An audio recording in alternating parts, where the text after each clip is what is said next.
जय श्री राम गाइस। जैसा कि आपको पता है, प्रधानमंत्री मोदी ने लाल किले से 3 चीज़ों की घोषणाएँ की है, जिसमें से 2 बहुत ही इम्पोर्टेंट है। वैसे तो मैं तीनों चीज़ें आपको बताऊंगा, लेकिन जो मेरे को 2 बहुत ज़्यादा इम्पोर्टेंट लगी और जो बहुत ही आने वाले इंडिया के लिए बहुत ज़रूरी है। जैसा कि आपको पता है, पहली चीज़ है, कोई भी बंदा जो गवर्नमेंट सेक्टर में जॉब करेगा 6 महीने के लिए, उसको गवर्नमेंट की ओर से 15,000 रुपये मिलेंगे। लेकिन इसके लिए वही अप्लीकेबल होंगे जिनकी सैलरी 1 लाख रुपये सालाना से कम होगी। दूसरी चीज़ है, जो सबसे बड़ी चीज़ है, और ये भी बहुत दूसरी सबसे बड़ी इंपॉर्टेंट चीज़ है, जीएसटी। जैसा कि प्रधानमंत्री मोदी ने लाल किले से ऐलान किया है कि दिवाली के टाइम गवर्नमेंट जीएसटी में बदलाव करने जा रही है, और जो 18 और 28 वाला स्लैब है उसको ख़त्म करने वाली है। अब केवल 5% और एक शायद 30 या 40 वाला स्लैब बचेगा। बहुत सारी चीज़ें सस्ती होने वाली है दिवाली के आसपास, क्योंकि बहुत सारी चीज़ों को पाँच वाले स्लैब में डाला जा रहा है। 18 और 28 वाला स्लैब ख़त्म किया जा रहा है। तो आप दिवाली के बाद देखोगे कि बहुत सारी चीज़ों के दामों में गिरावट आने वाली है, और लोगों के लिए इससे काफ़ी फ़ायदा होने वाला है। ये बहुत बड़ी चीज़ है, छोटी चीज़ नहीं है, क्योंकि 18 और 28 वाले स्लैब को अगर ख़त्म करती है गवर्नमेंट, और उनमें से बहुत सी चीज़ों को 5% वाली स्लैब में लाती, तो आप सोच सकते हैं कि इसमें जो कीमतें हैं वो कितनी नीचे आएगी।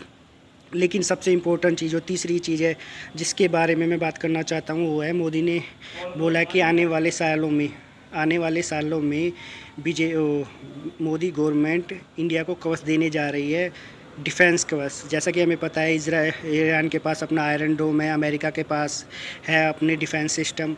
ऐसे ही इंडिया जैसे रूस का S-400 यूज करता है, ये तो है, लेकिन इंडिया अपना खुद का डिफेंस सिस्टम बनाएगी, और ये पूरे भारत को कवर करेगा।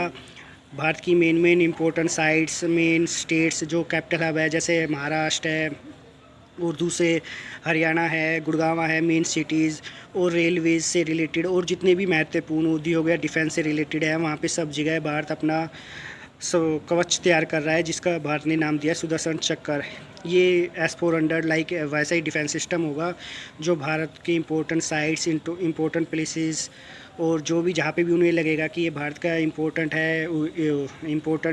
प्लेसेस है, महानगरी हो या महाराष्ट्र हो या फिर हरियाणा हो, या जितने भी इम्पोर्टेंट सेक्टर है जहाँ से डिफेंस से रिलेटेड हो या अदर, उनको तो आप सिंपल वर्ड में ये कह सकते हैं कि पूरे भारत को इंडिया मोदी जी डिफेंस कवच देना चाहते हैं, ताकि आने वाले टाइम में किसी भी प्रकार का, अगर चीन और पाकिस्तान से हमारा अगर कोई फ़ाइट होती है, तो जो भी मिसाइलें वहाँ से आएगी, तो उनको इंडिया में आने से पहले ही मार दिया जाएगा। ये चीज़ें बहुत ज़रूरी है, कि जैसा कि हमें पता है कि पाकिस्तान के साथ आने वाले टाइम में इंडिया का एक बड़ा युद्ध होने वाला है, और ऐसा ना केवल पाकिस्तान के साथ है, मे बी चीन के साथ भी आने वाले फ्यूचर में आप देखोगे कि इंडिया का एक बड़ा युद्ध होने वाला है। तो मोदी जी पहले से ही इन चीज़ों को समझ रहे हैं कि इंडिया की क्या नीड है, और वो केवल बाहर के डिफेंस सिस्टम, या जैसा कि S-400 उसका है, और ठाड़ है, और अमेरिका के दूसरे सिस्टम है, उन पर निर्भर नहीं कर रहा, क्योंकि जब इंडिया बाहर से ख़रीदता है तो बहुत सारे देश उस पर पाबंदी लगाते हैं, अपनी शर्तों के अनुसार देते हैं।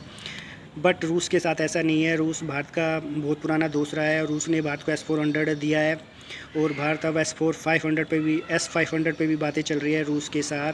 लेकिन भारत अब चाह रहा है कि भारत का खुद का डिफेंस सिस्टम होगा, और इसको सुदर्शन चक्र का नाम दिया गया है। ये भारत के इंपॉर्टेंट प्लेसेस, जगहों को कंट्रोल करेगा, ना केवल जगहों को और सिटीज़ को ये प्रोटेक्ट करेगा, बल्कि बाहर से आने वाले अटैक को इंडिया में आने से रोकेगा। तो ये बहुत बड़ा चीज़ है। जैसा कि तो इससे हम लगा सकते हैं कि ये भारत बदल रहा है, भारत डिफेंस के सेक्टर में काफ़ी आगे जा रहा है, और भारत अब पहले वाला भारत नहीं रहा है, पूरी तरह से आत्मनिर्भर भारत बन रहा है।